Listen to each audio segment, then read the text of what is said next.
राधास्वामी। श्री श्री श्री ఆనంద గురుదేవుల పాదపద్మములకు నమస్కరిస్తూ నిత్యం మమ్మల్ని చైతన్య శిఖరాల్లోకి తీసుకెళ్తున్న గురుదేవుడు ముకుంద పాదపద్మాలకు నమస్కరిస్తూ ఎంతో దూరం నుంచి వచ్చినటువంటి మీ అందరికీ ఆశీర్వాదం పలుకుతూ సత్సంగం ప్రారంభిస్తున్నాం.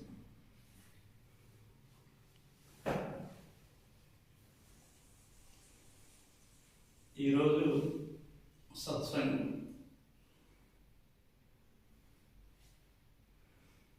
మనిషి సుఖంగా ఉండటం ఎలా, how a human being live peacefully and happily. మనిషి సుఖంగా ఉండాలంటే ప్రపంచము పరమార్థము ఈ రెండింటిని కూడా సాధించుకున్నవాడు సుఖంగా ఉంటాడు. సంసారి అయితే సంసారంలో ఉంటే ఇటు ప్రపంచంలోనూ అటు పరమాత్మలోనూ రెండిట్లో కూడా చితాయించాలి. లేదు కేవలం ప్రపంచంలోనే మనము బాగా రాణించాలంటే శుభ సంకల్పం వస్తు అనేది ఒకటి చేయాలంటే సరిపోతుంది. అందరి శుభం కూడా మనం శత్రువునైనా సరే ప్రేమించగలరు. దీన్ని శుభ సంకల్పం వస్తు అంటారు. శివ సంకల్పం వస్తు ఓ శివ సంకల్పం వస్తు हो जाता, शुभ संकल्पम वस्तु शिव संकल्पम वस्तु हो जाता. శుభం కొడితే శివతత్వంలోకి వెళ్ళిపోతాం. అయితే ఇక్కడ పరమార్థంలోకి పోవాలంటే ఏం చేయాలి? సరే, ఇది సంసారంలో మనం మంచి జీవనం గడపాలంటే అందరి శుభం కోరాలా. వాడు శత్రువైనా సరే ఎవరైనా సరే ప్రతి ఒక్కళ్ళకు కూడా శుభం కోరితే ఆ శుభం యొక్క ఫలితం మనకు వస్తుంది. మనకి శత్రువు ఉన్నా అంటే బాగా మనం ఏం చేస్తాం, ఆయన్ని అట్లా అయిపోవాలని అంటాం. ఎప్పుడైనా సరే ఒకళ్ళని దూషిస్తే ఒకళ్ళని ద్వేషిస్తే ఈ తరంగాలు ఆకాశంలోకి వెళ్ళిపోయి అది కర్మ రూపంలో మళ్ళా వచ్చి పట్టుకుంటాయి. ఇది చాలా సున్నితమైన విషయం. సార్, మనం ఎప్పుడైతే మన భావాలు మన మనస్సులో చెలరేగేటువంటి భావాలు ఆలోచనలు ఏవైతే ఉంటాయో ఇవి పైకి వెళ్ళిపోయి మళ్ళా అది పైన ఉండి నీ కర్మ బాగలేనప్పుడు మళ్ళా అవన్నీ కిందికి వచ్చి నేను పట్టుకుంటాయి. దాన్నే కర్మ బాగలేదు అని అంటాం. ఇది సామాన్య కుటుంబంలో జీవించేటువంటి వాళ్ళ కోసం ఇచ్చే సందేశం ఏంటంటే, సుఖంగా శాంతిగా ఉండాలా ఇంట్లో అనంటే, మన సాంసారిక జీవనంలో ఉండాలంటే శుభ సంకల్పం చేయాలి. మరి పరమార్థాన్ని సాధించాలంటే ఏం చేయాలి? పరమార్థాన్ని సాధించాలి అని అంటే ఒక నిస్వార్థపరుడైనటువంటి గురువుని ఎన్నుకొని ఆ గురువు దగ్గర శరణాగతి కావాలి. ఏం కావాలి? శరణాగతి కావాలి. ఎప్పుడైతే శరణాగతి మనకు వస్తుందో మీ జీవితం మంచి మార్గంలోకి వెళ్ళిపోతుంది. గురుదేవా, నువ్వే నాకు సర్వం, ఇంకా మరేది లేదు అని ఒకటే గురువుని కనుక పట్టుకున్నట్లయితే ఆ గురువు ఇచ్చేటువంటి నామదానం కానీ మీకు ఇనిషియేషన్ అంటారు. ఇనిషియేషన్ కనుక ఇచ్చినట్లయితే, నామదానం ఇచ్చినట్లయితే, ఆ గురువుని కనుక పట్టుకున్నట్లయితే మీ జీవితం సక్రమంగా పరమార్థ స్థితిలోకి వెళుతుంది. పరమార్థంలోకి వెళ్ళాలంటే గురువు కంపల్సరీ. ఏ గురువు? విద్యా గురువు కాదు, आध्यात्मिक गुरु का जो अंतर्दर्शी है, अंदर में कोई शब्द सुनता और प्रकाश देखता, वो गुरु को पकड़ना चाहिए. ఆ గురువుని పట్టుకోవాలి. వేరే వాళ్ళని పట్టుకుంటే ఏం లాభం లేదు. శాంతించని గురువు, సదా భగవంతుని యొక్క ధ్యానంలో ఉండేటువంటి గురువు, ప్రకాశం శబ్దంలో విహరించేటువంటి గురువు ఎవరైతే ఉన్నారో ఆ గురువు యొక్క శరణాగతి కనుక అయినట్లయితే మీ యొక్క కర్మలు కటాయించి మీకు ధ్యాన స్థితి కుదురుతుంది. ధ్యానం కుదరాలి అని అంటే ఒక గురువుని మాత్రమే పట్టుకోవాలి. ఆయన చెప్పింది తూచా తప్పకుండా పాటించాలి. మన రాధాస్వామిలో చెప్తాం. ఏం చెప్తాం మనం? ముఖ్యంగా ఏం చెప్తారు రాధాస్వామిలో? మీరు రాధాస్వామి సత్సంగంలోకి వచ్చినట్లయితే అబద్ధాలు ఆడకూడదు అని చెప్తాము. First point. రెండోది ఏం చెప్తాము? మద్యము మాంసము మానేయాలని చెప్తాము. మూడోది ఏం చెప్తాము? మీరు సరి అయినటువంటి ధ్యానం చేయాలి. రోజు కూడా గురు ధ్యానం చేయాలి. గురు నామం స్మరణ చేయాలి. స్మరణ, ధ్యానము, తర్వాత పవిత్రంగా జీవించటం, అబద్ధాలు ఆడకుండా, మధ్య మాంసాలను త్యజించటం, పరస్త్రీ పరపురుష గమనం లేకపోవడం, అహింసను పూర్తి స్థాయిలో పాటించడం. ఇది ఆటోమేటిక్గా గురువు దగ్గరికి పోయినప్పుడు మీకు వచ్చేస్తాయి. నిజంగా మీరు శరణాగతి అయినప్పుడు మీకు ఇవన్నీ లక్షణాలన్నీ వచ్చేస్తాయి. రావనేది కాదు. మీరు నిజంగా ప్రాక్టీస్ చేయండి, మీకు ఖచ్చితంగా అవన్నీ లభ్యమవుతాయి. ఎన్ని కర్మలు ఉన్నా సరే వెళ్ళిపోతాయి. మనం అనుకుంటాం, ఓ చాలా తప్పులు చేసినాం. తప్పులు చేసిన వాడే తరిస్తాడయా ఇంకో విషయం. తప్పులు ఎక్కువ చేసినోడు వాడు తరించడానికి కూడా అవకాశం ఉంది. చూడండి, మీరు చరిత్రలు తీయండి. హంతకులు బాగా మారిపోయారు. వాల్మీకి లాంటి వాడు, అంగుళిమాల్ లాంటి వాడు, హంతకులు వాడు మారిపోలేదా? వాల్మీకిని నారదుడు బాగు చేసిండు, అంగుళిమాల్ని గౌతమ బుద్ధుడు బాగు చేసిండు. ఇద్దరు కూడా నరహంతకులే. మరి నరహంతకులే కాదన్నామా? దొంగలు, బందిపోటు దొంగలు, మామూలు దొంగలు కాదు, గజ దొంగలు, ఇట్లాంటి వాడు కూడా తగ్గించారు ఈ మార్గంలోకి వచ్చి. కావాల్సింది ఏంటంటే వాడి కర్మ ఎప్పుడైతే కటాయిస్తుందో అప్పుడే వచ్చి వాడు చేస్తాడు. గురు పాదాల దగ్గరికి వాడు వస్తున్నాడు, ఒక దొంగ, అరాచకుడు, బాగా హింస చేసినటువంటి వాడు, లేకపోతే ఎవడో క్రూరమైనటువంటి వ్యక్తి వచ్చి గురు కాలు పట్టుకున్నాడు అని అంటే వాడి కర్మ వస్తుడు కటాయించిపోయినాడు. కర్మ కటాయిస్తేనే వాడి దగ్గరకు వస్తాడు. వీడి కర్మ ఉన్న రోజు వాడు దూరంగానే ఉంటాడు, ఎవరి దగ్గర రాలేడు. అయితే ఈ కర్మ వాడిది ఎప్పుడు కథమైపోతుంది, ఎప్పుడు మంచి మార్గంలోకి వస్తాడు అనేది ఎవరికి తెలియని విషయం. నేను ఇంగ్లీష్లో ఒక నవల్ చదివిన, నోబెల్ ప్రైజ్ విన్నింగ్ నవల్. ఒక సెయింట్ పాపిగా మారడం, ఒక పాపి సెయింట్గా మారడం. నాకు నోబెల్ ప్రైజ్ ఇచ్చారు. ఏం జరిగిందంటే, ఒక సెయింట్ అంటే, ఒక సెయింట్ అంటే తెలుసు కదా, ఒక మహాత్ముడు, క్రైస్తవ మహాత్ముల్ని సెయింట్స్ అంటారు.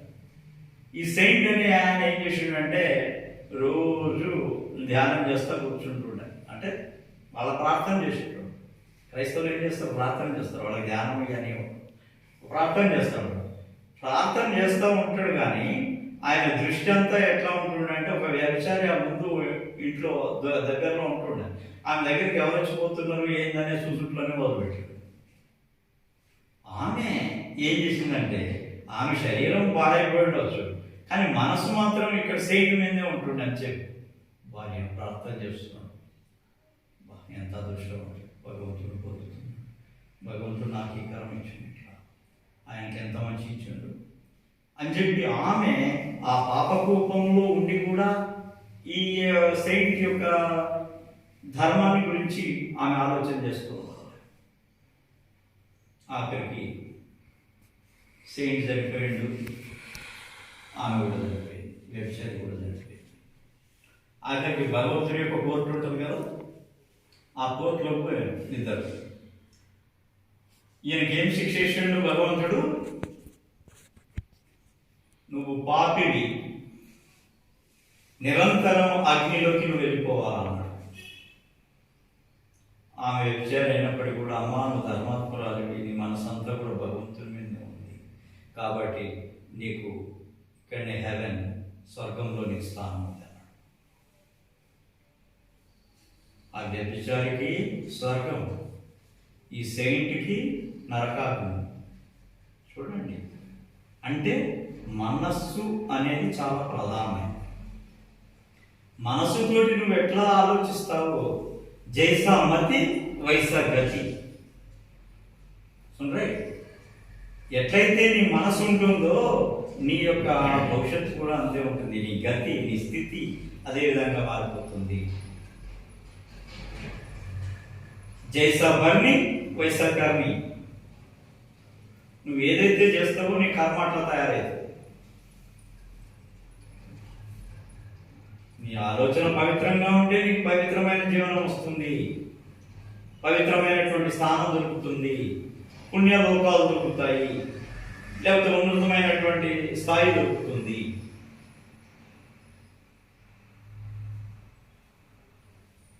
ఇంకోటి ఏంటంటే, సాత్వికమైనటువంటి భోజనం చేయటం వల్ల మనసు చాలా స్థిరంగా ఉంటుంది. తుమారా మన్ కైసా బంతా, నీ మనసు ఎట్లా తయారవుతుంది అని అంటే కేవలం ఒక విషయం మాత్రమే చెప్తారు, సాత్వికమైనటువంటి భోజనం చేయటం వల్ల మనసు స్థిరమవుతుంది. ఇప్పుడు ధ్యానంలో వివరాలంటే సాత్వికమైన భోజనం చేయమంటాం. ఎందుకు చేయాలి? ఎందుకు చేయాలి సాత్వికమైన భోజనము? మనసు స్థిరంగా ఉంచేటువంటి కండిషన్ దాంట్లో ఉంది కాబట్టి. మాంసాహారాలు చేసేటోళ్ళు పశుగుణం వచ్చేస్తారు, మనసు స్థిరంగా ఉంటుంది, హిల్లో రోజు ఎప్పుడు కూడా తరంగాలు, విపరీతంగా తరంగాలు, ఆలోచన తరంగాలు లేస్తూనే ఉంటాయి. ఈ ఆలోచన తరంగాలు లేవకుండా ఉండాలి అని అంటే స్మరణ మాత్రమే. స్మరణ కరు రాధాస్వామి రాధాస్వామి రాధాస్వామి రాధాస్వామి. జో స్మరణ కర్తే జాओ, మీ మనసు స్థిరమైంది. ఆహారం ఎట్లా తీసుకోవాలా? సాత్వికమైనటువంటి భోజనం తీసుకోవాలా, హల్కా. శరీరం హల్కా అయిపోవాలి. దీంట్లో సారాయి వస్తాము, దీంట్లో మాంసం నింపుతాము అని అంటే మీలో కూడా అశాంతి లక్షణాలు వచ్చేస్తాయి. ముఖ్యంగా అశాంతికి కారణం అదే. ప్రతి జీవి చనిపోయేటప్పుడు, బలవంతంగా నరికేసేటప్పుడు దాని యొక్క స్థితి ఎంత ఘోరంగా ఉంటుంది తెలుసా? దాని ఆవేదన ఎంత ఉంటుంది. నీకు ఏదో ఎవడన్నా ఒక ఇట్లా కొట్టాను కానీ ఆ ఊ అని ఏడుస్తావు, మరి అయితే ప్రాణం పోతుంది, దాని రక్తం జిమ్ముతూ ఉంటుంది, దాన్ని చంపేసి తినేస్తే మరి దాని యొక్క ఆవేదన ఎట్లా ఉంటుంది? ఇప్పుడు దాన్ని చంపితే రేపది ఇంకొక జన్మలో నేను చంపేస్తుంది. అర్థమైందా? ఇప్పుడు మీరు ఎవరైతే సరే కోడలను వేయటం కానీ మేకలను వేయటం కానీ జరిగితే ఇది ఇంకొక జన్మలో, ఎప్పుడో ఏ జన్మలో మళ్ళా వచ్చి మళ్ళా మీకు మరొక జన్మలో చంపేస్తుంది. ఇప్పుడు మనం అంటాం, చాలా మంది అంటారు పులి కలిసి చచ్చిపోయిండు, పులి పంజాబ్ చచ్చిపోయిండు. ఏక జనమే సకరా కర్మ సిద్ధాంతం లేదు అంతా కూడా. కర్మ కర్మ కర్మ కర్మం అంటే ఏంటి? నువ్వు ఒకటి తప్పు చేస్తే అది మళ్ళీ నిన్ను పట్టుకుంటుంది. నువ్వు ఒక తప్పు చేస్తే నీకు కర్మ వస్తుంది. మరి నువ్వెవరికైనా సరే, ఇప్పుడు చూడండి, కొంతమంది ఆకస్మికంగా దానవులు అయిపోతారు, కోటీశ్వరులు అయిపోతారు. కొంతమంది బాగా కోటీశ్వరులు బేదోడు అయిపోతారు. ఏమొస్తున్నారు కదా? మరి ఇంత కోటీశ్వరుడు ఎందుకు బేదోడు అయ్యాడు? ఇంత బేదవాడు ఎందుకు కోటీశ్వరుడు అయ్యాడు? జో మిల్నే కా హై వో మిల్తా, జో జానే కా హై జాతా. ఇది కర్మ సిద్ధాంతం. అదే గనక ఇక్కడి దుఃఖం అనేది వచ్చేది అదే. దుఃఖము అంటే ఏంటంటే నీది కాని దానికోసం నువ్వు ఆరాటపడటం వల్లనే దుఃఖం వస్తుంది. ఆశ పడటం వల్లనే అత్యాశ. ఆశ అంటే దాంట్లో ఇదేంటి, ఈయనకు ఉద్యోగం కావాలి, అది ఆశ, మామూలు ఆశ, బతకటం కోసం ఆశ. దాంట్లో ధర్మం ఉంది, దాంట్లో ధర్మం ఉంది. ఆయనకు ఒక ఉద్యోగం కావాలా, ఒక ఇల్లు కావాలా, ఇట్లాంటి చిన్న చిన్న తన జీవనం గడుపుకోవడానికి కావాల్సినటువంటిది ఏదైతే ఉందో అది అడగడంలో తప్పలేదు. కానీ ఏమీ లేకుండానే కోట్ల రూపాయలు రావాలనేది అత్యాశ. ఈ అత్యాశ వలన వేరే వాళ్ళ యొక్క సొమ్ముల గురించి ఆశించడం వలన, వేరే వాళ్ళని చూసి పోల్చుకోవడం వలన, వాడట్లా మనం ఇట్లా అట్లా ఇట్లా ఈ పోల్చుకోవడం వలన, నిత్యం వేరే వాళ్ళని నిందించడం వలన మనకి దుఃఖం వస్తుంది. దుఃఖం అంటే అదే, వేరేది కాదు. నువ్వే నీ దుఃఖానికి కారకుడవు. దుఃఖానికి కారకుడు వేరే వాడు కాదు, నీ అంతటి నువ్వే దుఃఖానికి కారకుడవు. దుఃఖము అనేది ప్రతి ఒక్కరికి ఉంటుంది. దుఃఖం లేదు ప్రపంచం లేదు. ఈ ప్రపంచంలోకి వచ్చిన తర్వాత దుఃఖపడిన వాడు ఎవడు లేడు. దుఃఖపడిన తర్వాత సుఖం కోసం అన్వేషించటమే ధ్యానం. గౌతమ బుద్ధుడు అన్ని ఆశలకు కారణం దుఃఖమే అంటాడు. All desires that leads to misery అన్నాడు. మిజరీ, దుఃఖం అనేది ఎట్లా వస్తుంది అని అంటే, నీ యొక్క కోరికలు బలంగా ఉన్నప్పుడు నువ్వు దుఃఖంలోకి వెళ్ళిపోతావు. కోరికలు లేని స్థితికి రమ్మంటాడు ఆయన. గౌతమ బుద్ధుడు కోరికలు లేని స్థితికి రమ్మంటాడు. కోరికలు లేని స్థితి అని అంటే ఏంటది? ఎట్లా అయితే కోరికలు లేని స్థితి? సంసారంలో కొన్ని కోరికలు అయితే ఉంటాయి. భోజనం కావాలి, ఇల్లు కావాలి, పిల్లలు మెచ్చుకోవాలా, ఇవన్నీ ఉంటాయి. ఇవి కోరికలు కావు, ఇవి సామాన్యమైనవి. ఇవి కాకుండా అత్యధికంగా ఆలోచించేటువంటి కోరికలు ఏవైతే ఉంటాయో వాటిని ఖండించండి. దుఃఖం అనేది ఎందుకు వస్తుంది అంటే కోరికల వల్లనే వస్తుంది. ఈ కోరికలను అదుపులో చేయగలిగిన వాడే ధ్యాని, జ్ఞాని. కోరికలను అదుపు చేయగలిగిన వాడే ధ్యాని అవుతాడు, జ్ఞాని అవుతాడు. ఇప్పుడు మీకు ఎక్కువగా ఈ ధ్యానంలో కూర్చున్నప్పుడు చంచలం అయిపోతుంది అనుకో, మనసు ఎక్కువ ఆలోచనలు రేగుతూ ఉంటాయి. ఈ ఆలోచనలు లేనటువంటి స్థితికి రావాలంటే మనం ఏం చేయాలి అనేది ఒక విషయం ఏంటి అంటే, సదా స్మరణ చేయమంటున్నాం ఒకటి. రెండోది గురు స్మరణ లేదా భగవంతుని స్మరణ, రెండిట్లో ఏదైనా. గురు స్మరణ చేసినా సరే, భగవంతుని స్మరణ చేసినా సరే, ఆ స్మరణలో లీనమైపోవాలి.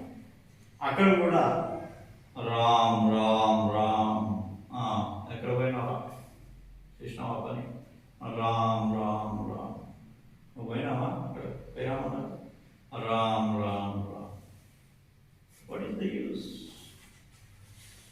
నువ్వేమన్నా బయట దృష్టిలో ఉన్నావు, రామ్ రామ్ అనుకుంటా రకరకాలుగా ఆలోచిస్తే అది రాముడు భజన అవుతుందయా? ఎట్లయితే రాముడు భజన ఎట్లయితుంది? एक भजन में बैठे तो पूरा उसमें लय होना चाहिए. దాంట్లో లయం కావాలి. లయమైనప్పుడే నీకు అర్థమవుతుంది. ఇప్పుడు ఎట్లయితుంది? నీకు భూమధ్యంలో స్థిరం కావాలంటే ఏమవుతుంది? ఒకటి పవిత్రంగా జీవించాలా, ఎవరిని నిందించవద్దు, గురువు చెప్పినటువంటి అబద్ధాలు ఆడకుండా, హింస చేయకుండా సరిగా నడవాలా. మరి గురువు ఇచ్చినటువంటి మంత్రం ఏదైతే ఉందో, లేకపోతే ఆశీర్వాదం ఇచ్చి నీకు ఏదైతే చెప్తాడో దాన్ని ధ్యానిస్తూ ఉన్నప్పుడు మనసు స్థిరమైంది. కొన్ని రోజులు, ఒక 3 నెలలు చాలు. ఒక గురువు దగ్గర ఆశీర్వాదం తీసుకొని సరిగ్గా ఆయన చెప్పింది నడవాలంటే ఒక 3 నెలలు నీకు నిదర్శనం దొరుకుతుంది. నిదర్శనం దొరకదనేది లేదండి, నిదర్శనం తప్పకుండా దొరుకుతుంది. మా గురువు గారు ఆనందరావు మహారాజ్ ఒక నాస్తికుడు వచ్చింది ఆయన ముందుకి. ఇక నాస్తికాయ వచ్చి, నేను భగవంతుడు నామా,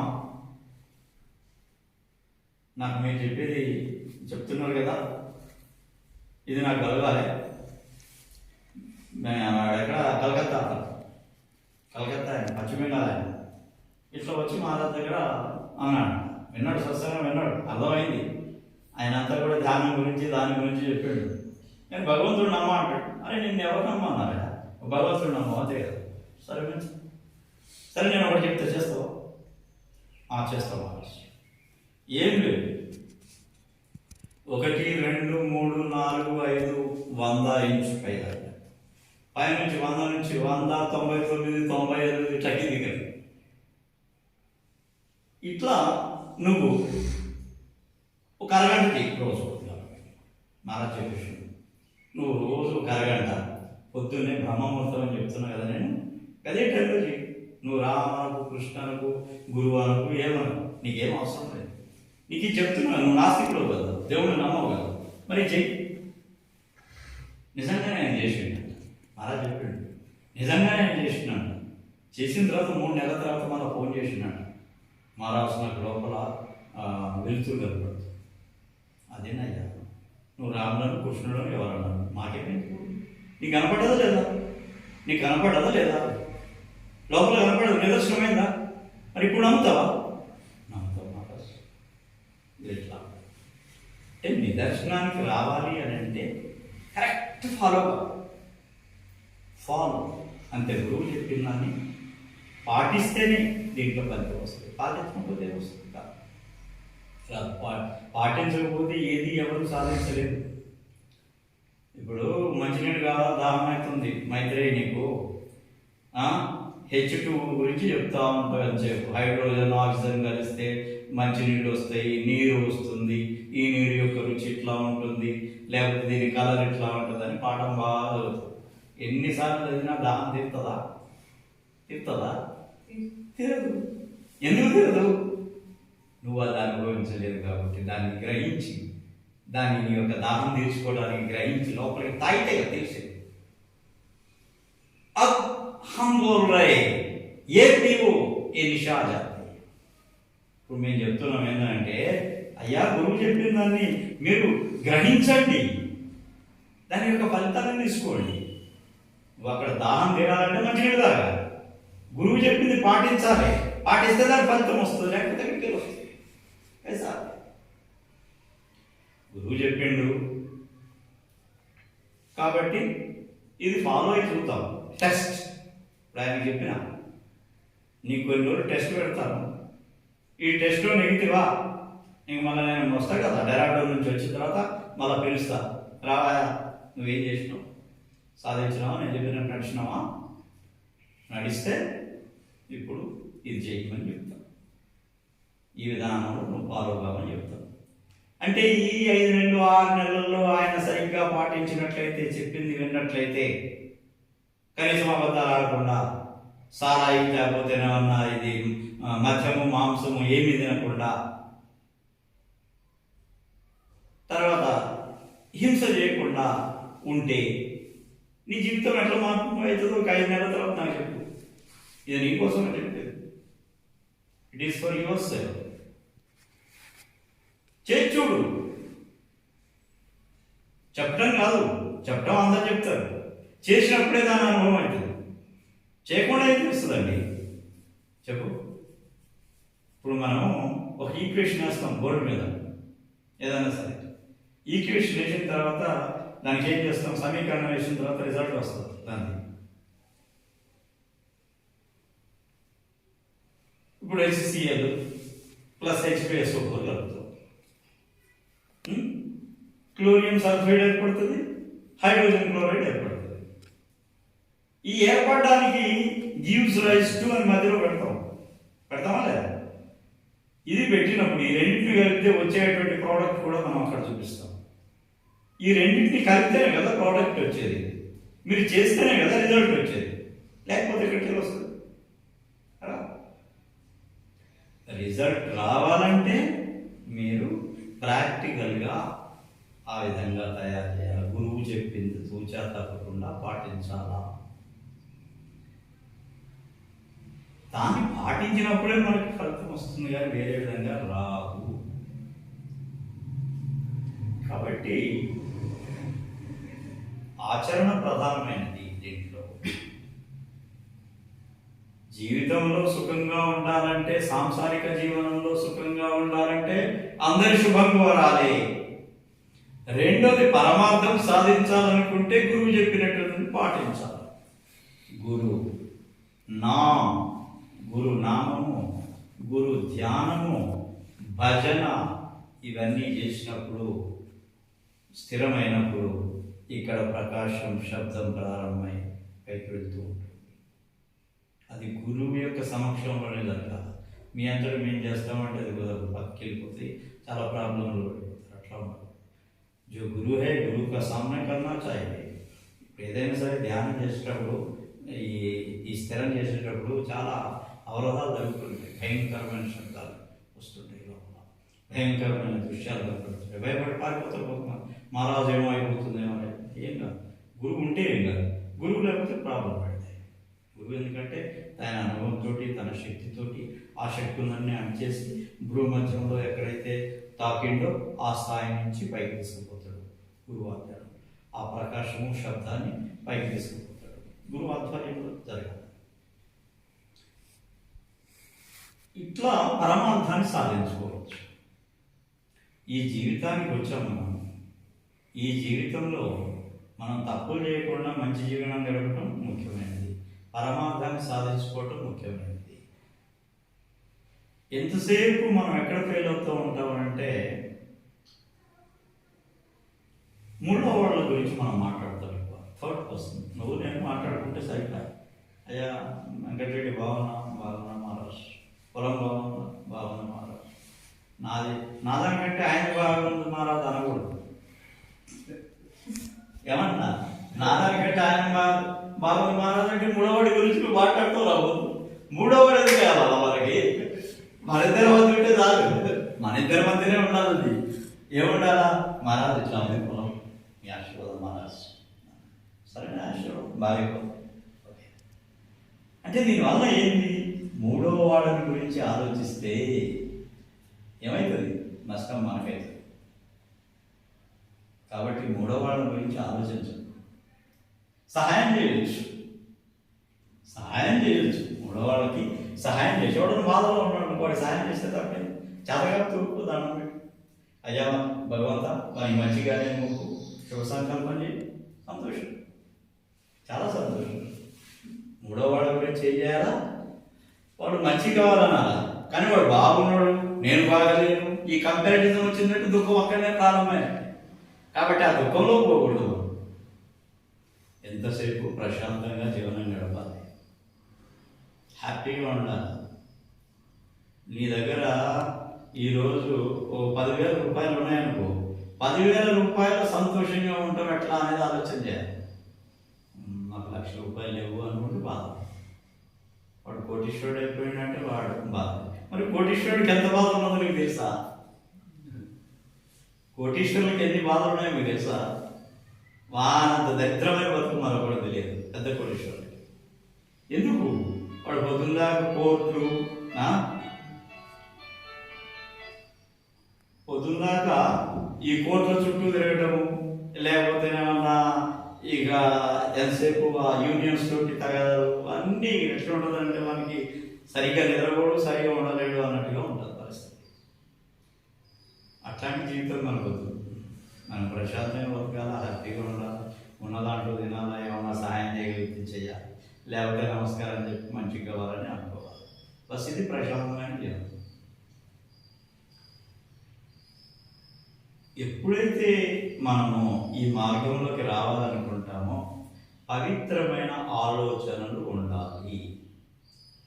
ఆలోచనల్లో వేరే వాళ్ళకి నష్టం కలిగేటట్టు, కష్టం కలిగేటట్టు ఆలోచనలు చేయకూడదు. ఒకవేళ అట్లా చేస్తామంటే మనకి దుఃఖం తప్పదు. మిలారపా అనే అతను ఒక కథ ఉంది. మిలారపా టిబెట్లో ఒక ఆయన, ఒక యోగి, ఆయన మహాగొప్ప సంత అయిపోయిన తర్వాత ముందు అతను చిన్నప్పుడు ఇట్లనే చాలా ఈ విద్యలు నేర్చుకున్నాడు, క్షుద్ర విద్యలు నేర్చుకున్నాడు బాగా. వాళ్ళ చిన్నాయనతోటి పొలం తగాదాలు వచ్చి వాళ్ళ తల్లిదండ్రులు చనిపోతారు, చిన్నాయన ఉంటాడు, పొలం లాగేసుకుంటాడు. అతను వీడికి ఏం చేయలేక క్షుద్ర విద్యలు నేర్చుకుని వాడి మీద రాళ్ళు రప్పలు పడేటట్టుగా, ఆకాశంలో పోయేటట్టుగా ఇక రకరకాల విద్యలు నేర్చుతాడు. నేర్చిన తర్వాత వాడిని ఊళ్ళో నుంచి తరిమేస్తారు మిలారపా. ఎందుకంటే క్షుద్ర విద్యలు చేసేటోడు ఎవడైతే తెలుసు కదా, క్షుద్ర విద్యలు చేసేటోడు ఎక్కడా కూడా సుఖంగా ఉండడు. వాడికి ఎక్కడ కూడా అవమానాలు, పనులు ఇవే ఉంటాయి. అని ఎల్లగొట్టేశాడు. ఎల్లగొడితే అతను ఒక గురువు దగ్గరికి వెళ్ళాడు. నారా అలా గురువు పేరు మిలారప్ప గురువు దగ్గరికి వెళ్ళాడు. ఆయన వీడిని చూసాడు. వాళ్ళ గురువులు ఎట్లా ఉంటారంటే ఇట్లా చూడంలో మన యొక్క కథ అంటారు. ఓహో వీడి క్షుద్ర విద్య నేర్చుకున్నవాడు, వీడిది కర్మ చాలా ఉంటుంది అని చెప్పేసి సరే శిష్యుడిగా చేర్చుకున్నాడు. కానీ మన మొహం చూడడు. శిష్యుడే కానీ మొహం చూడడు.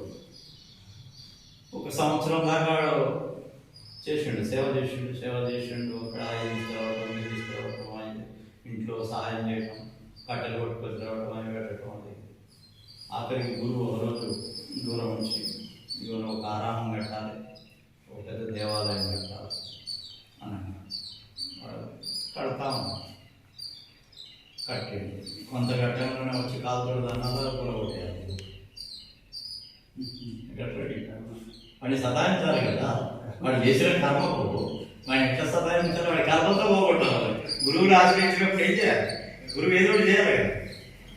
నువ్వు 7 అంతస్తులు కట్టాలంటాడు, ఒకటి కాదు 2 కాదు. ఒక అంతస్తుకే గురువు వచ్చి కాలుతోడు దన్నాలు అది బాడగొట్టేసాడు. ఇట్లా వాడిని 12 సంవత్సరాలు సతాయించాడు. 12 సంవత్సరాలు సతాయించిండు. ఇట్లా కాలుతోడు దాన్ని కింద పడగొట్టిన తర్వాత గురువు ఇంట్లోకి వచ్చి ఏడవ. వింటున్నావా పటేలా? గురువుకి ప్రేమ ఎట్లుంటో చూసినావా? వాడిని బాధ పెట్టినా అని ఈయన ఏడుస్తుండే ఇంట్లోకి వచ్చి. ఆయన భార్య దగ్గర ఏడుస్తుండే. ఆ భార్యను ఎక్కువగా ప్రేమగా చూసేవాడు. భార్యను ఎక్కువగా ప్రేమించేవాడు. అమ్మ అమ్మ అనుకుంటాడు. కానీ ఆమెకు తెలుసు తన భర్త ఎంత బాధపడుతున్నాడు, గురువు ఎంత బాధపడుతున్నాడు వీడికి అని ఆమెకు తెలుసు. వీడెంత ఏడుస్తున్నాడు చూస్తూనే ఉన్నాడు. ఇది ఈ మాట అటు చెప్పొద్దు, ఆ మాట ఇటు చెప్పొద్దు.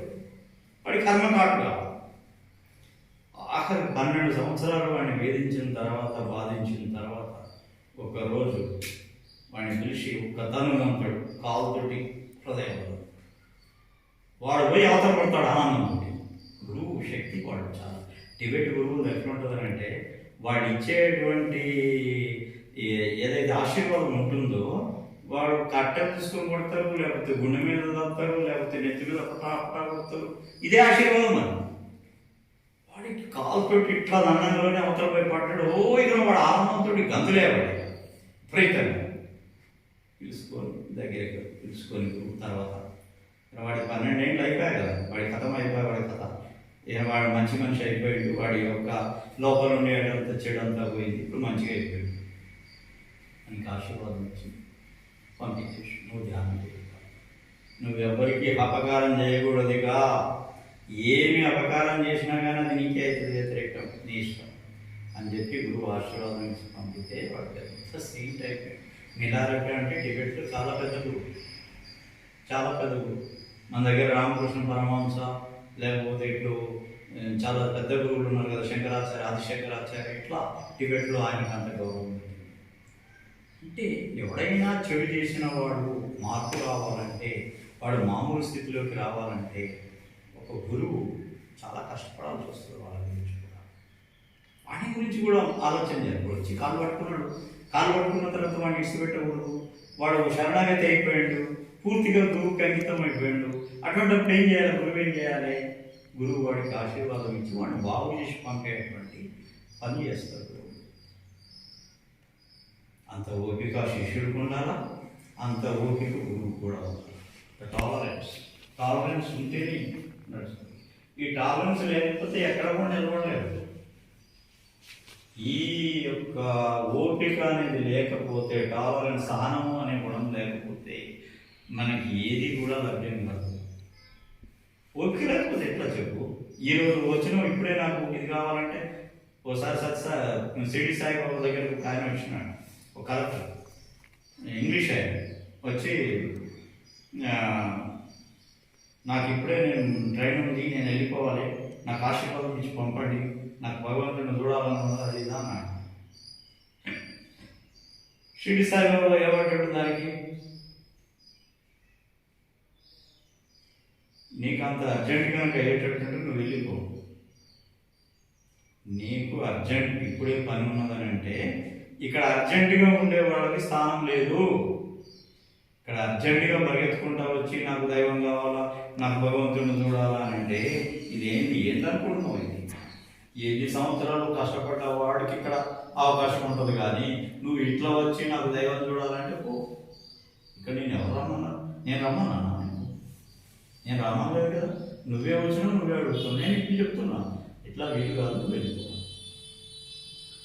ఏ గురువు అయినా సరే పరీక్ష చేయండి ఎవరికి సంపూర్ణమైన ఆశీర్వాదం ఇవ్వడు. ఇదో గుర్తుపెట్టుకోండి. పరీక్ష చేసిన తర్వాతనే వాళ్ళు సమర్థులైతేనే వాళ్లకు జ్ఞానబోధ జరుగుతుంది, ఆశీర్వాదం ఇవ్వటం జరుగుతుంది. మామూలుగా ఇట్లా ఎలిమెంట్ చేయి పెట్టడం వేరు, ఇది మామూలు ఆశీర్వాదం. కానీ లోపల ప్రకాశం శబ్దంతో ఏదైతే ధ్యానం చేసినటువంటి స్థితి నుంచి వచ్చి ఇచ్చేటువంటి ఆశీర్వాదం అది చాలా పనిచేస్తుంది. అది పనిచేస్తుంది, పూర్తిగా పనిచేస్తుంది. ఆశీర్వాదం కోసం ప్రయత్నం చేయాలి. హృదయపూర్వకంగా గురువు ఆశీర్వదించే పరిస్థితి రావాలి. అది ఎంతో సహనంతో శరణాగతితో ఉన్నప్పుడు సాధ్యమవుతుంది. ప్రతిసారి సాధ్యం కాదు. కాబట్టి గురువును సేవించే విధానం ఏంటి అని అంటే శరణాగతి కావడం. అన్యం శరణం నాస్తి, ఇంకా ఏమి లేదు నువ్వు తప్ప. నువ్వు తప్పితే ఇంకా వేరే లేదు. నాకు నువ్వే శరణ్యం, ఇంకా వేరే మార్గం లేదు. గురుదేవా నువ్వే నన్ను సంస్కరించాలి అని కోరుకొని నిజంగా అక్కడ పనిచేసినప్పుడు, నిజంగా గురువు యొక్క ఆస్థానంలో ఉన్నప్పుడు, దర్బార్లో ఉన్నప్పుడు ఆయన ఆశీర్వాదం అవుతుంది, మంచిగా ఇటు సంసారంలో జితాయించి అటు పరమార్థంలో కూడా జితాయిస్తాము. రెండింటినీ కూడా మనం సంసారమైనటువంటి వాళ్ళము ఈ రెండింటినీ సాధించుకోవాలి. మా ఆనందరావు మహారాజు గారు, మా గురువు గారు ఎప్పుడు అనేది, అయ్యా మనం సంసారం సన్యాసులం కాదయ్యా, మనం ఎప్పుడు బిగ్ మాంగ్ని కానీ అంటున్నాడు. ఏమంటుండే, మనం విచ్చమెత్తడానికి కాలేదయ్యా, మనం 10 మందికి పెట్టే స్థాయిలో ఉండాలి.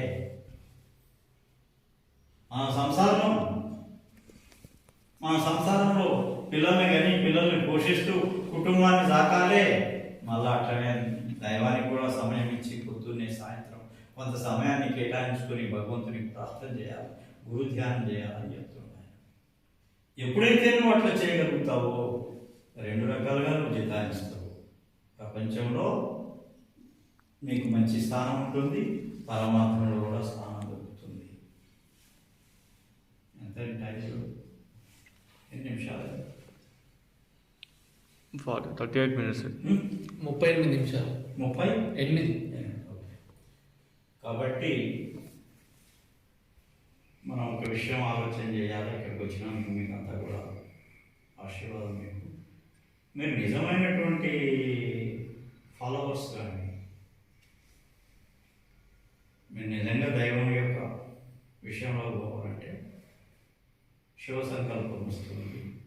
ప్రపంచంలో ఉండాలంటే ఏముంది? శివ సంకల్పం. ఈ రెండింటి కావాలనుకుంటే గురువు ధ్యానం ఉంది. ఏముంది? గురువు ధ్యానం ఉంది. గురువు ఇటు నిన్ను రెండింటిలో కూడా పైకి లేపి తీసుకుపోతాడు, పైకి లేపి తీసుకెళ్తాడు నిన్ను. ఏ ఇడా और पिंगला जो है उसके बीच में एक सुषुम्ना है, सुषुम्ना के पास तो चल जाते गुरु का आशीर्वाद से. ఏముంది? ఈ ప్రపంచం ఉంది, పరమార్థం ఉంది. ఈ రెండింటి యొక్క స్థానం ఎక్కడుంది? గురుమధ్యంలో ఉంది, సుషుమ్న నాడిలో ఉంది. ఈ సుషుమ్న నాడిలో ప్రవేశింపజేసేవాడు ఎవరు అంటే గురువు. మరి సంసారం చేస్తున్నారు, ఇటు పరమార్థం సాధిస్తున్నారు. ఎంతమంది మన రాధాస్వామి సత్సంగంలో అందరు గురువులు కూడా సంసారలే, ఎవరికి సన్యాసులు కాదు. స్వామీజీ మహారాజ్ దీని ప్రారంభకుడు, రాయ్ సాలిగ్రామ్ మహారాజ్, దాతా దయాల్ శివరత్నాజీ మహారాజ్, ఫకీర్చంద్ మహారాజ్, ఆనందరావు మహారాజ్ అందరూ కూడా సంసారులే. అవునా? ఇటు సంసారం నుంచి పరిగెత్తకూడదు. అట్లా don't fear, I am here, I am here for you.